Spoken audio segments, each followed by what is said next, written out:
Hi, I'm Kylie Roberts. And I'm Mel Wunwell, and we are Shift Unlimited. In this podcast series, we will be doing a deeper dive into many facets of living and leading in this modern world, from founder to scale up, right through to leaders of global established organizations. We will explore how we can be more holistic and authentic as we connect more deeply with ourselves, our relationships with others, and the wider world. Let's begin. Hello, everyone, and welcome to this episode that takes the four bodies into the specifics of self-care for leaders. This is a pivotal topic for leaders as our physical, mental, and emotional, spiritual health or ill health is directly linked to the energy, thinking, and decision-making that we bring as a leader. When we take care of ourselves, we are able to consistently show up in a positive way for those around us, both at home and at work. Add that in the UK alone, it is said that poor health of the population costs us £43 billion a year. In 2018, a study defined the term self-care as the self-initiated behaviours that people choose to incorporate to promote good health and general well-being. Self-care means taking time to tend to our physical, mental, emotional, and spiritual well-being. It's part of the answer as to how we can cope better with the daily stresses of living and leading in a VUCA world. The International Self-Care Foundation includes health literacy as a pillar of self-care, which means staying educated on health and well-being practices is really crucial.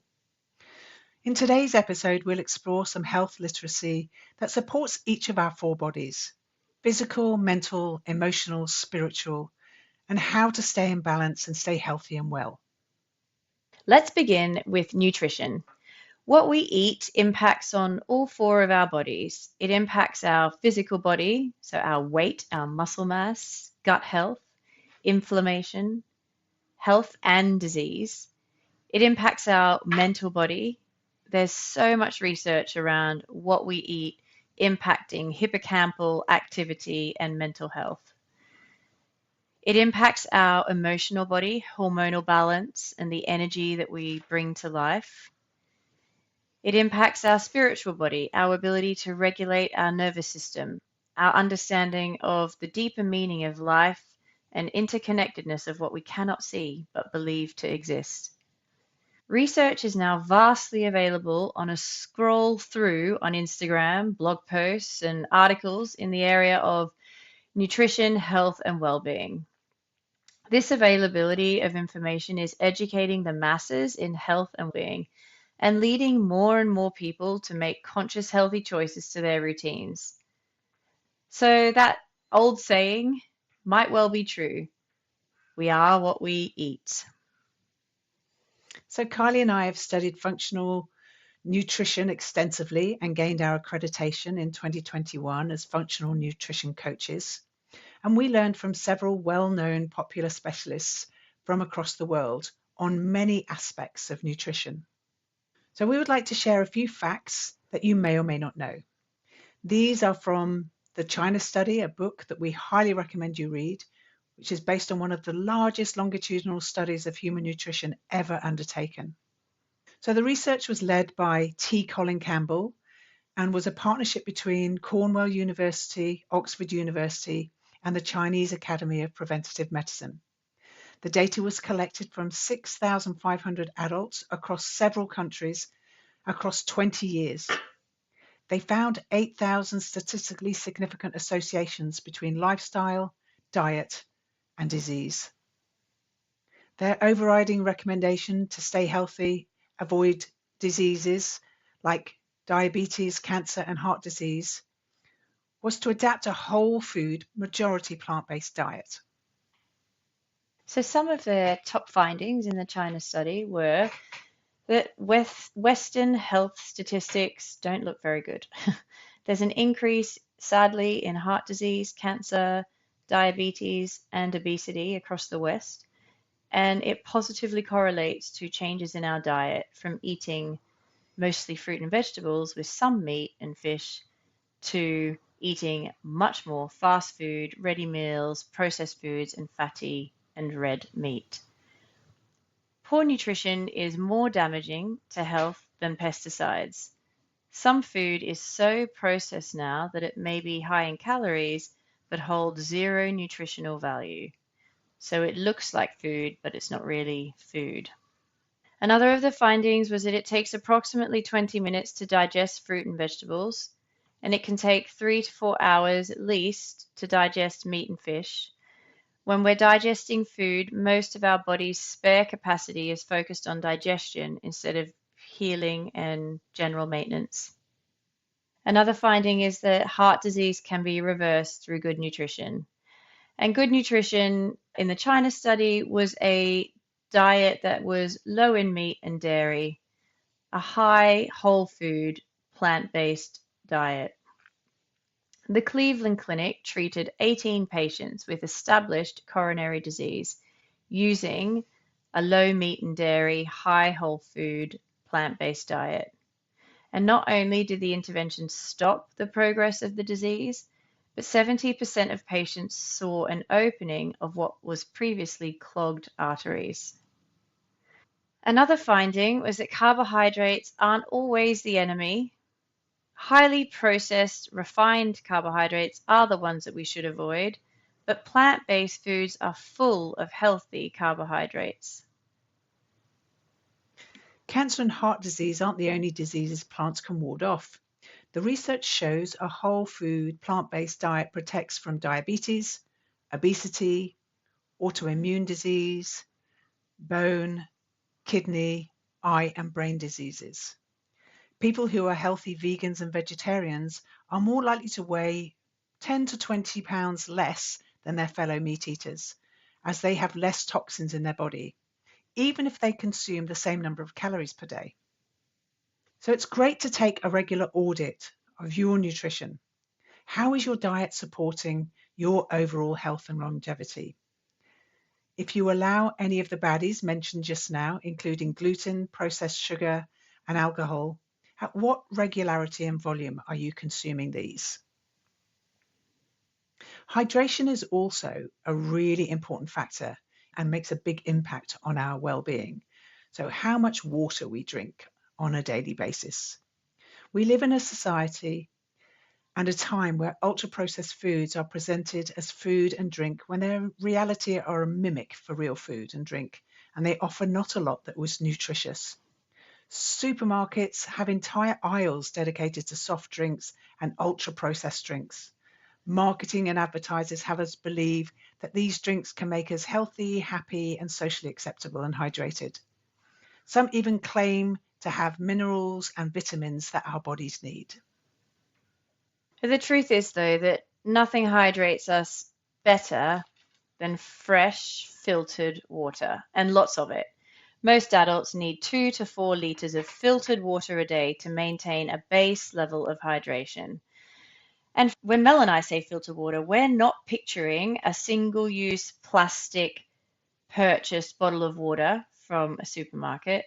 We're talking about water that comes from a tap in your home with a home filtering system that cleans out that water to keep it filtered and fresh. So, what about some of the other things that we drink, like coffee or caffeine? There is a lot of research around coffee and caffeine in terms of nutrition.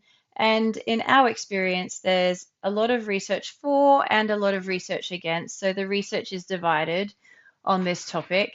Generally speaking, though, the research does suggest that a small amount of caffeine can improve physical performance. So if you're somebody who races a lot, caffeine can improve your performance, a small amount. The research also suggests that caffeine, if you're going to have it, is best had before 11:30 a.m. Anything after that is likely to impact on your attention, your alertness, and your sleep later in the day. And we do see this firsthand with our clients when they wear the heart rate variation monitors. What you drink, how much of it, and when you drink it really does impact your ability to balance stress and recovery in both your waking and your sleep hours.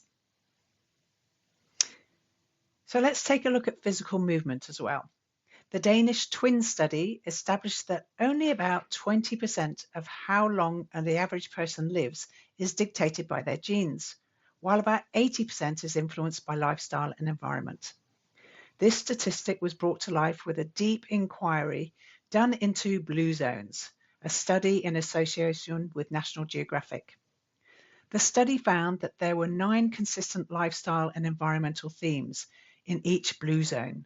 So blue zones are the places that have been identified where people live significantly longer and are significantly healthier. The first of these factors that was common, consistent factors, was physical activity. So in blue zones, it was observed that people were nudged into moving about every 20 minutes.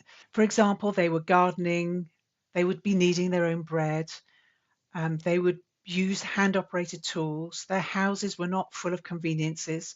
So when they did go out to school or work or a friend's house or a restaurant or to socialize, they would be walking rather than just sitting in a car. It's almost always on foot that they would be moving. Movement is engineered into their daily lives. You can watch more about blue zones on a short series on Netflix. It's called Live to 100, The Secrets of the Blue Zones, if you're interested. Physical exercise is essential to a healthy physiology. The recommended guidelines on the NHS are that adults between the ages of 19 and 64 should be physically active every day for a minimum of 30 minutes. The more, the better. At least 75 minutes of vigorous activity should take place each week. And the best time for moderate to vigorous exercise is the first half of your day.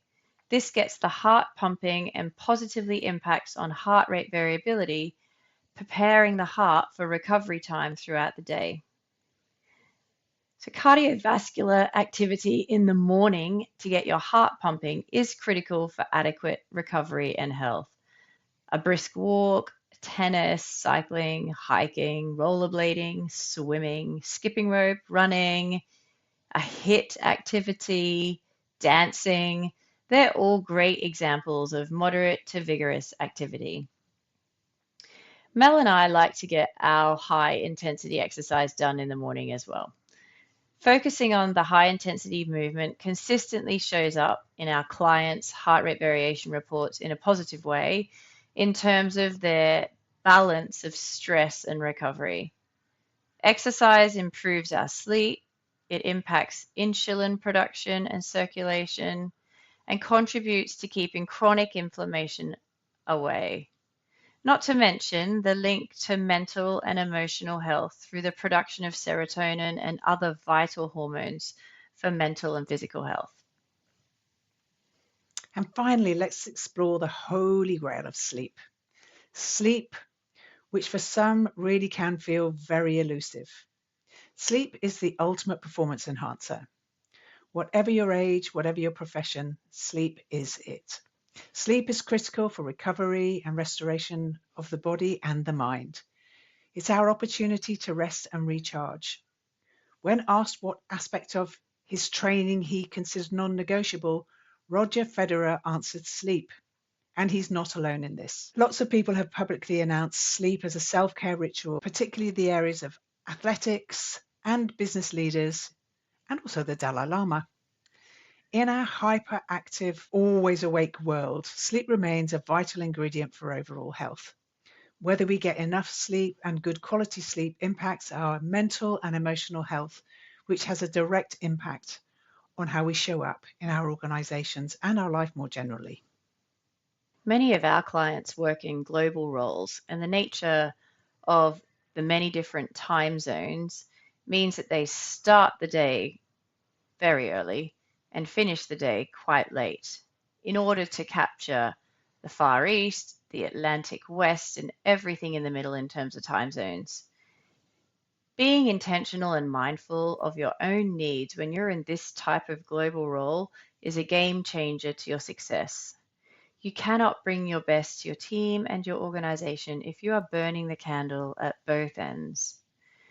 Research suggests that generally, adults need an average of 8 quality hours of sleep a night, And if we consistently are getting less than that, we are slowly driving ourselves to an unhealthy state. And then that can take some time to come back from.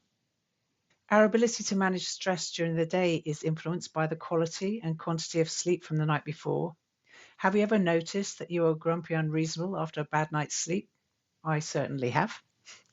Key sleep enablers include a proper nighttime routine that allows your body and your mind to unwind and prepare for rest, such as phones and laptops away at least 1 hour before bedtime, being mindful of what you're consuming on the TV if you watch it, low lighting rather than bright light, taking time to do things like meditation, yoga nidra, or breath work, aiming to have lights out before 10 if possible, stopping eating at least 4 hours before bedtime as it takes that much time for your body to digest a main meal, gentle reading as your final unwind, and avoiding strenuous or vigorous exercise late in the evening. So, we couldn't have an episode on self care without a mention of spiritual body practices like breath work, meditation, gratitude, and journaling. In fact, we are so evangelical about these that they will have an episode coming up focused on them alone. Whilst no more or less important than what we've discussed today, they do seem a little bit more elusive or difficult to build a routine in if you haven't already got one. So, in a way, nutrition, hydration, movement, and sleep, they're happening every day, regardless of whether we pay attention to it or not. They may not be happening in the most healthy way, but they're happening. So, paying attention and making more conscious self care choices is going to reap the benefits in terms of your attention, your decision making, and your happiness. Meditation, breath work, journaling, and gratitude, they are practices to add in. They're not often already there in the day. And for some, it's a bit more challenging to get started. So, one of our future episodes is going to focus on some simple ways to get started building a routine of self care around the spiritual body in these areas so that it becomes non negotiable, just like the other areas that we focused on in today's podcast. So for today, we invite you to consider what choices you are making in the areas of movement, nutrition, hydration, and sleep, and what changes you could begin to take to get better self-care routinely in your life. So including educating yourself in these areas further as well. You can use something like the checklist we have here to keep track each day until you establish the kind of healthy rituals and routines that will keep you in good health for a long time. We only have one body to live this life, and we take this body all the way to the end. So prevention, as they say, is far easier than cure. We are avid readers in these areas, so have included in the show notes for this podcast some book recommendations that might support your own educational journey in these areas. Let us know what you think. So that's all for today. Thank you very much for your time and for considering this really important areas, and we hope to see you soon. Click to subscribe and follow us on Instagram at shift_unlimited.